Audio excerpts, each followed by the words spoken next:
நண்பர்களே, நாளைக்கு new year. ஆக்சுவலாக வெளிநாட்டில் இருக்கிறவனுக்குலாம் நியூ இயரு கிறிஸ்மஸ்ன்ட்டு இந்த மாதிரியான எந்த பண்டிகையும் கிடையாது. ஏன்னா நாங்கள்லாம் இதை விட ரொம்ப மிகப்பெரிய அப்பாற்பட்டவங்க. எங்களுக்கு எதுவுமே கிடையாது. வாழ்க்கையில் நல்லது கெட்டது கிடையாது. சந்தோஷமாக ஒரு ஃபேமிலி கூட நல்ல நாளில் இருந்தோம் அப்படிங்கிறது எதுவும் கிடையாது. எல்லாத்தையும் கடந்து எதுக்கு இங்கே கிடக்கோன்னா, பல பேரோட சூழ்நிலை அப்படி. எல்லாவனும் இங்கே வந்திருக்கிறவன் எல்லாவனுமே பெரிய பணக்காரனோ அப்பா சொத்து அதிகமாக இருக்கிறவனோ எவனும் கிடையாது.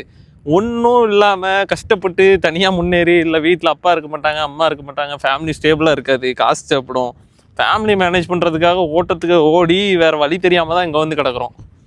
அதனால் தயவுசெய்து உனக்கு என்னப்பா, நீ ஜாலியாக இருக்க, வெளிநாட்டில் அப்படி இருப்ப இப்படி இருப்பேன்லாம் சொல்லாதீங்க. ஏன்னா இங்கே உள்ள நிலைமை எப்படி இருக்குன்னா, நான் பின்னால் தெரியுதா, இதுதான் வெட்டி காடு. இதில் நீ என்னத்தை பண்ணுவ? உனக்கு மனசு சரியில்லை, கொஞ்சம் வெளியே போய் ஏதாவது பார்க்கலான்னா கூட எதையும் பார்க்க முடியாது. சுடுகாடு தான் இருக்குது.